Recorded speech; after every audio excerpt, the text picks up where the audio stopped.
A thermometer nailed to a wooden post reads numbers that should only exist on other planets, not here on Earth.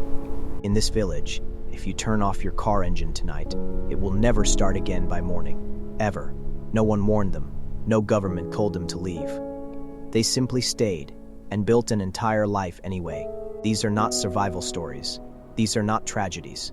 These are 5 of the most deliberate civilizations ever built. Every winter, the air in Oymyakon becomes so cold that your breath freezes before it even leaves your lips. 500 people wake up here each morning, feed their children, laugh at dinner, and call this frozen place home. The village sits at the base of a river valley in northeastern Siberia, ringed by mountains that trap the cold forever. Cold air is heavier than warm air. It sinks, it settles, it stays. And in Oymyakon, it never truly leaves. The lowest temperature ever recorded here was negative 67.7 degrees Celsius on a February morning in 1933. That record has stood for nearly a century, not because the cold got better, because people simply learned to survive it. There are no underground pipes here. Plumbing would freeze solid within hours of being installed beneath the surface of the earth. Residents used outhouses in negative 60-degree weather every morning, every winter, for their entire lives, from birth until death. And still, children are brought here. Teenagers fall in love here. Old men argue about football scores here every single week. The school closes only when temperatures drop below negative 52 degrees Celsius. That is not a typo. That is policy. A child in Oymyakon does homework at a kitchen table while her father shovels frozen horse manure outside in the dark. She wants to be a doctor. She is studying biology. The cold has never once made her doubt that she will. 600 kilometers to the northwest, another town holds an equal claim to the title of coldest place on Earth.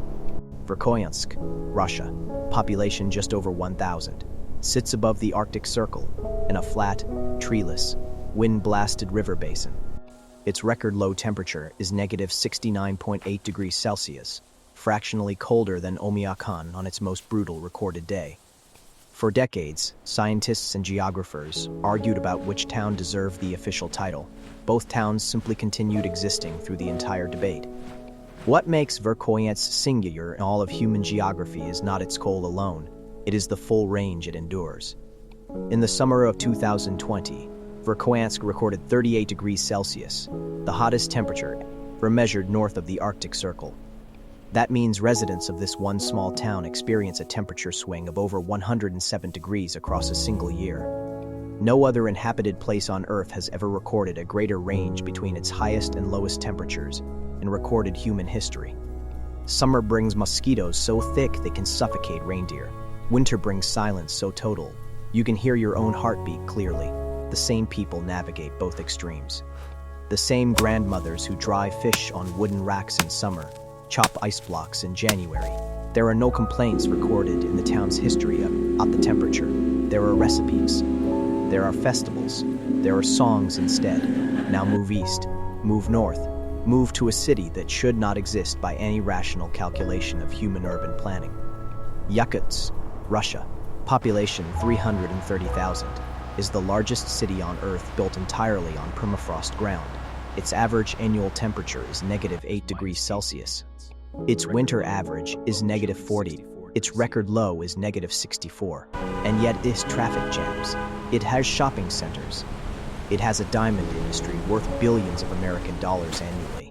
Every building in Yakutsk is raised on stilts driven deep into the frozen ground, like a city perched on a forest of legs. The reason is engineering survival. The warmth of the building would melt the permafrost below, and the entire structure would sink. So Yakutsk floats above its own frozen earth, tethered to it, but never quite touching it, like a city holding its breath. In winter, a phenomenon locals call the Yakutian whispers fills the streets, the sound of breath freezing instantly into microscopic ice crystals. When tens of thousands of people exhale simultaneously on a bitter morning, the air above the city turns into a dense visible fog. It is one of the most beautiful weather phenomena on Earth. It only exists because the cold is almost incomprehensibly severe here. A taxi driver in Yakutsk, named Alexei, keeps a second battery in his trunk at all times, between October and April. He had never once in 30 years been stranded because of the cold. He is not proud of this. It is simply Tuesday. His daughter studies engineering at the Northeastern Federal University, one of the most respected technical institutions in the entire Russian Federation. She is designing more efficient permafrost-anchored foundation systems for the next generation Yakutsk buildings. She has never lived anywhere else. Willingly cross the Arctic Ocean now. Fly northwest over the Bering Sea until the land reappears, flat white and impossibly still below. Utqiaġvik, Alaska, formerly known as Barrow, is the northernmost city in the United States, sitting directly on the Arctic Ocean. Population roughly 5,000. Median age just over 30. The Inupiat people have lived on this exact coastline for over 15 centuries. Every year on February 18th, the sun sets over the Arctic Ocean and does not rise again for 65 consecutive days. 65 days of complete darkness. No sunrise, no dusk, no golden hour, just stars, moon, and wind off the frozen sea. The Inupiat did not simply endure this darkness. They mapped it, named each phase of it, and built a calendar around it. They hunt bowhead whales from the sea ice in spring, massive animals, up to 60 tons, taken with hand-thrown harpoons still. The entire community participates in a whale hunt.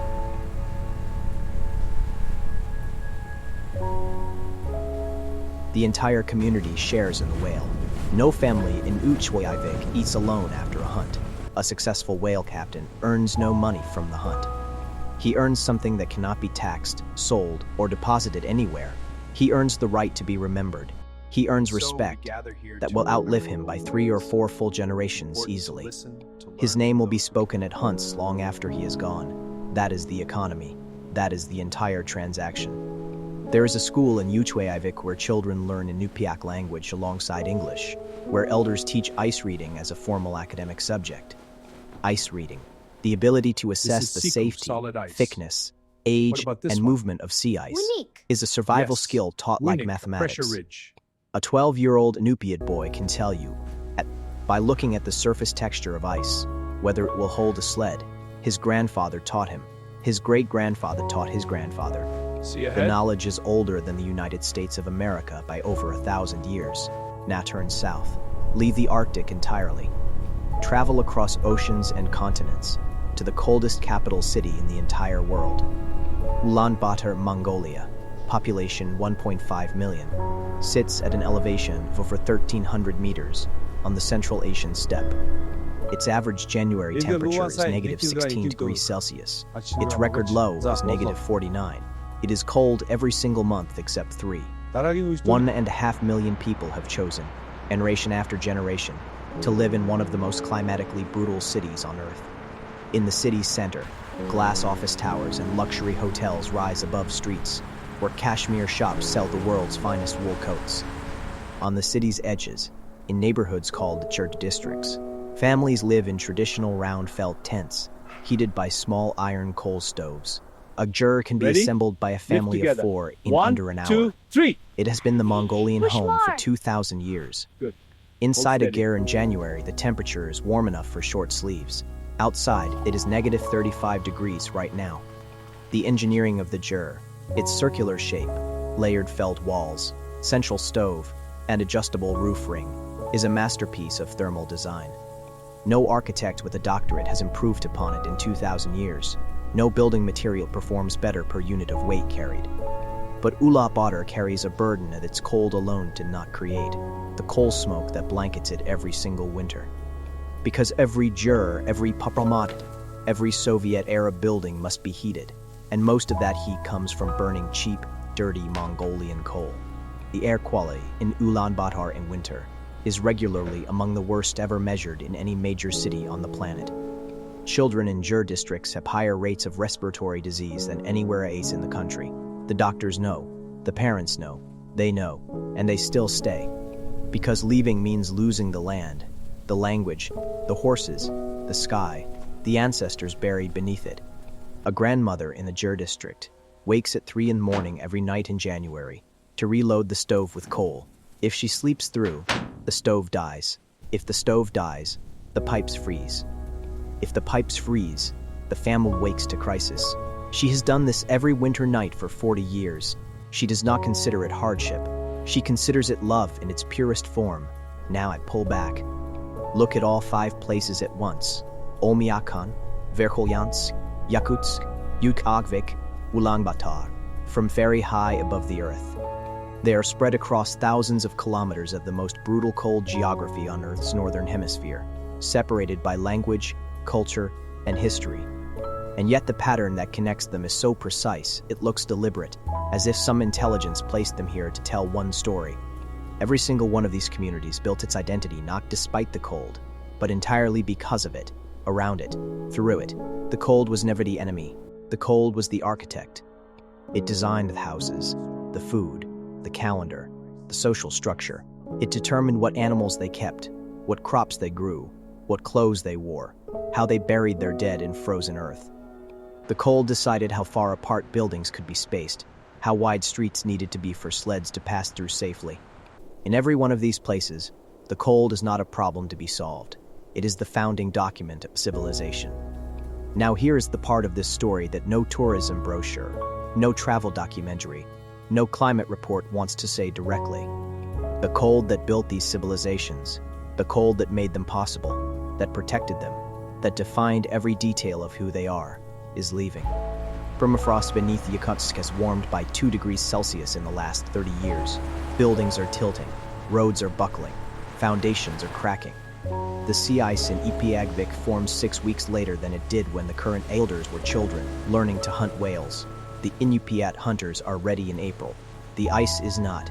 The whales pass. The hunt gets shorter every single decade. In Verkhoyansk, the record summer heat of 2020 was not an anomaly. It was a preview. Scientists say it will become normal. In Oymyakon, a tourism industry has emerged because outsiders want to experience the last of the extreme cold before it softens permanently. Tourists arrive, take photographs of thermometers, eat frozen horse liver for the content, and fly home to their heated apartments by Thursday. The villagers smile and charged with the market will bear. They've survived this long. They will survive the tourists. Probably.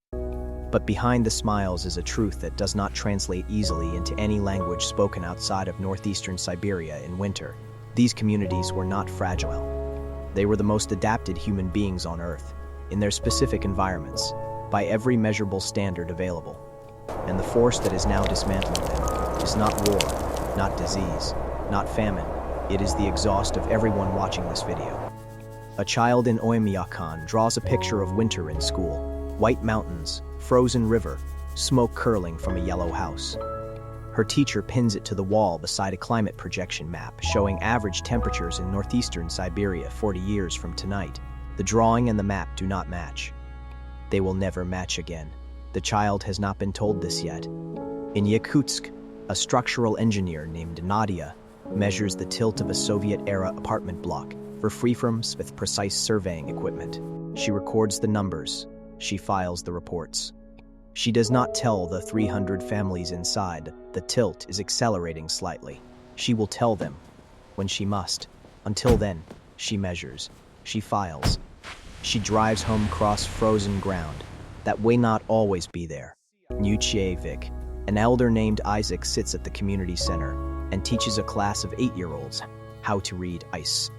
He shows them photographs of what the ice looked like when he was their age. Then he shows them what it looks like now. The children study both photographs carefully. One girl raises her hand and asks questions What's that different Isaac about does how not the light immediately have an shines in answer each to. one? She asks, if the ice keeps changing, do we have to change too? Or do we just keep teaching what the ice used to be?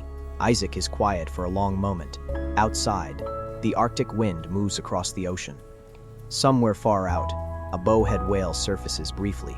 He tells her, we teach bowas, and we teach how to read what is. That is how we survive. That answer has kept these communities alive for 1,500 years. It may be the most important pedagogical statement ever made about human adaptation.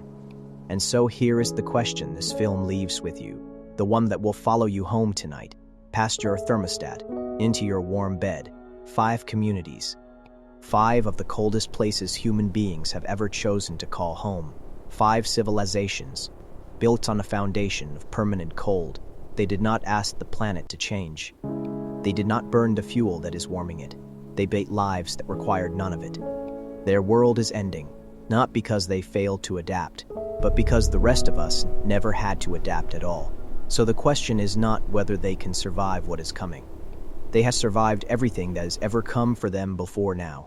The question, the one worth sitting with tonight, in whatever warmth you take for granted, is simply this: can we say the same?